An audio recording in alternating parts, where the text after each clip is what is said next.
Hello दोस्तों, मैं हूं अमित और फोन रखने वीडियो में आपका स्वागत है। दोस्तों, डेस्कटॉप्स, लैपटॉप्स, iMac और फाइनली एक PC build after 20 years. Yes, exactly 20 साल हो गए हैं। उससे पहले हम लोग उस समय में कंप्यूटर्स बनाते थे। यहाँ पर मैं कंप्यूटर को ऑर्गेनाइज करता था, सारे पार्ट्स अलग अलग दुकानों से लेते थे और अपने फ्रेंड्स के घर हम लोग जाते थे, हार्ड ड्राइव लेके। थोड़ा सा स्टूपिड लगता था उस जमाने में, but then things have transformed. वहां से मैंने स्विच किया था प्रोफेशनल पीसीज की तरफ, जहां पर शुरुआत हुई लैपटॉप से। मुझे याद है HP के लैपटॉप थे मेरे पास, लेनोवो के, सोनी के।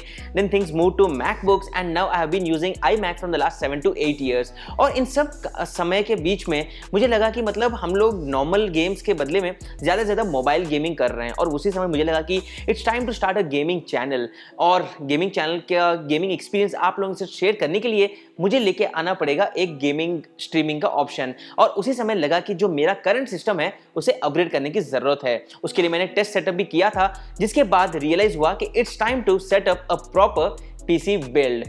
वेल, ये रहे वो सारे पार्ट्स। ये वही पार्ट्स है जिससे मैंने सेटअप किया है हमारा गेमिंग पीसी। वेल, अगर आपको इसके बारे में कंप्लीट डिटेल्स चाहिए तो आपको डिस्क्रिप्शन के अंदर कंप्लीट लिंक्स मिल जाएंगे, जहां पर आप जाकर उनको खरीद भी सकते हैं, या फिर एटलीस्ट आप एनालाइज कर सकते हैं कि हमने कौन से पार्ट्स को खरीदा था। अब सबसे पहले मैं बता दूं दोस्तों कि ये वीडियो कोई स्पॉन्सर्ड वीडियो नहीं है। जो आजकल आप देख रहे हो कि बहुत ही बड़े बड़े गेमिंग पीसी के सेटअप हो रहे हैं, so this is not a sponsored video, this is a complete organic video. हमें लगा कि हम ट्राई आउट करते हैं एक बहुत ही बढ़िया gaming PC on not a very extreme budget, not even on a very lavish budget की, पूरा पैसा फूंक दो इसके अंदर। So let's get started with the complete overview of complete parts जो हमने इसके लिए लिए थे। सबसे पहले तो हमने लिया था Asus का ROG X570F गेमिंग मदरबोर्ड। दो हमारा जो आइडिया था वो था लेने का X570E, जिसमें आपको मिलता है Wi-Fi 6 का सपोर्ट, लेकिन स्टॉक ना होने के कारण हमें लगा कि let's settle for the same. Again उसकी लिंक भी आपको डिस्क्रिप्शन में मिल जाएगी। नेक्स्ट अब बात होती है CPU की, प्रोसेसर की, और यहाँ पर हमने लिया था AMD Ryzen 9। यस, मुझे पता है कि रिसेंटली AMD ने कुछ नए ऑप्शंस भी लॉन्च किए थे, लेकिन जब हम लोग इसको सेटअप कर रहे थे उस समय लॉकडाउन भी चल रहा था और मुझे लगा कि 3900X जो प्रोसेसर है, जिसमें आपको मिलते हैं 12 course up to 4.6 GHz should be good enough for our requirement। बात करते हैं रैम की, तो यहां पर हमने ऑप्ट किया था 2 16GB के रैम, और वो है Corsair की तरफ से DDR4 रैम, जिसमें आपको मिलता है RGB। वेल, RGB क्यों? क्योंकि थोड़ा सा वो स्टाइलिश रहता है और आपको बहुत ही ब्यूटीफुल डिजाइन भी मिल जाती है। जिसके साथ साथ हमने लिया था Samsung का 970 EVO SSD, EVO plus SSD 500GB storage के साथ। Again that should be good enough, क्योंकि 2 TB 4 TB 10 TB लेने का फायदा नहीं है, because we already have NAS setup and this was supposed to be a streaming PC. अब चलिए हम बात करते हैं सबसे इंपॉर्टेंट पार्ट की, जो है GPU। और यहां पर मुझे लगता है कि हमने एक सही डिसीजन लिया, या फिर हो सकता है एक mistake. Well, why is that? क्योंकि यहां पर हमने ऑर्डर किया था Zotac का, ये जो है आपके सामने GeForce RTX 2060, जो है ट्विन फैन GPU, जहां पर आपको मिलता है 6GB DDR6। वेल, वहां पर हमारे सामने दो और ऑप्शंस थे। Either we go for the RTX 2080, जो उस समय में थोड़ा सा महंगा था, नॉट थोड़ा, आई वुड से डबल या ऑलमोस्ट 2.5 टाइम्स। और उसी के साथ साथ हमें लगा कि आने वाले दिनों में हो सकता है कुछ बेटर GPU आ जाएंगे। और वैसे भी हमें यहाँ पर 4K वीडियो स्ट्रीम करने थे, we just wanted to shoot full HD videos. लेकिन उसी के साथ साथ अगर हम बात करते हैं तो रिसेंटली 3000 सीरीज के भी GPUs लॉन्च हो गए, जो जैसे हमने खरीदा उसी के हफ्ते के बाद अनाउंसमेंट हुआ, लेकिन they are still not available. 1.5-2 महीने के बाद भी अभी तक वो अवेलेबल नहीं हुए। तो I think we did the right decision. और हमारे मदरबोर्ड के अंदर anyway we have 2 GPU slot, so basically आने वाले दिनों में we could just buy the futuristic upgraded GPU whenever needed.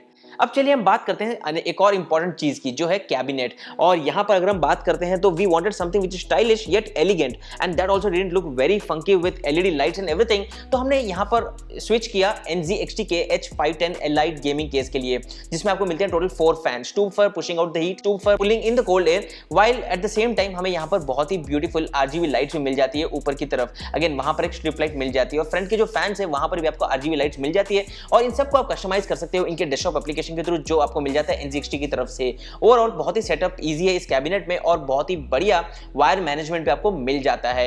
अब हम बात करते हैं एक और सबसे इंपॉर्टेंट एरिया की, जो है पावर सप्लाई। और यहां पर मुझे चाहिए था something which is branded and reliable, और वहां पर मैंने फिर से ले लिया NZXT का ही, क्योंकि मुझे लगा कि बेटर कंपैटिबिलिटी हमें इस केस के साथ मिल जाएगी। And I was right in that case, क्योंकि यहां पर पावर सप्लाई का हमने कैलकुलेटर यूज किया, जिससे हमें पता चला कि हमारे जो ये पीसी के पार्ट्स है उनके हिसाब से कितना हमें पावर की जरूरत पड़ेगी। And we felt the 750 watt supply would be good enough even if we go for the second GPU।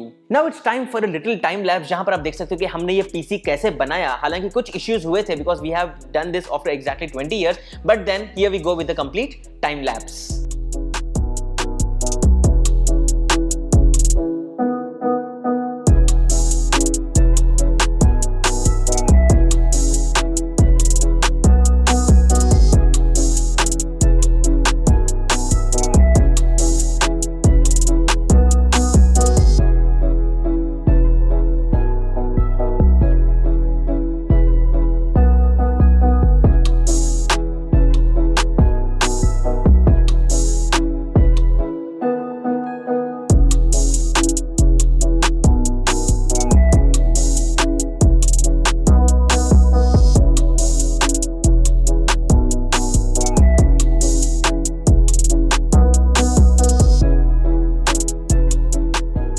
पूरा सेटअप कंप्लीट करने के बाद हमें रियलाइज हुआ कि जो मदरबोर्ड है उसके अंदर वाईफाई का ऑप्शन ही नहीं है। There was no wifi card, जिसके लिए हमें एक थर्ड पार्टी ऑप्शन लेना पड़ा और वो था ये टीपी लिंक की तरफ से हमें एक AX3000 का वाईफाई कार्ड लेना पड़ा। But then that was not the only issue. Setup complete करने के बाद वी ऑल्सो रियलाइज कि ड्यूरिंग स्ट्रीमिंग एंड ऑल्सो थोड़ा सा मैं क्रिप्टो माइनिंग भी कर रहा था अपने कंप्यूटर के ऊपर, तो I realize that it was turning off completely continuously. और उसके लिए एक थोड़ा सा छोटा सा इश्यू हमें लगा, that would be with the heating issues, जिसके कारण I bought the Corsair TM30 which is a performance thermal paste and that worked great। मतलब 500 रुपए में जो चीजें काम करती हैं, you have no idea about it, and it reduced the CPU temperature from 105 degrees to a flat 80 degrees and that was a huge change मतलब, and that's something which you realize after a lot of testing it। और in fact आप यहाँ पर देखोगे तो initially GPU जो हमारा था वो कहीं पर मतलब it was somewhere in the bottom areas here and we moved it to the upper part and that also helped in significant temperature drop because of the placement of the exhaust air। और मतलब GPU कहाँ पर आप रखते हो। Anyway हमारे पास यहाँ पर ड्यूअल स्लॉट्स, तो आने वाले दिनों में we'll again figure out what else we could do, but overall this is the complete story of the gaming PC build जो हमने यहाँ पर सेटअप किया। It was quite a fun, realized a lot of new things, learned a new things and at the same time हमने यहाँ पर Cinebench app भी run किया just to check out the exact score जो हमें हमारे PC के ऊपर मिल गया, which is around 3500, which isn't bad considering कि हमें यहाँ पर 4K वीडियो स्ट्रीम भी नहीं करने, we are just going to stream full HD videos and again at the same time जब भी मैं गेमिंग नहीं कर रहा हूँ, already I have started doing mining, that's crypto mining on my computer so that I can also make some money while I'm sleeping। Anyway guys, ये था एक complete overview हमारे गेमिंग PC के बिल्ड का। लिंक्स आपको complete description के अंदर मिल जाएंगे, जहां पर आप जाके अगर आप लेना भी चाहते हो उन्हें आप खरीद सकते हो। And this was our complete gaming PC setup video. If you like this video, don't forget thumbs up button and also do share any kind of feedback which you have around this PC and which could probably help us in getting better performance. That's it guys, I am Amit and hope to see you guys in next video. Thank you and good bye.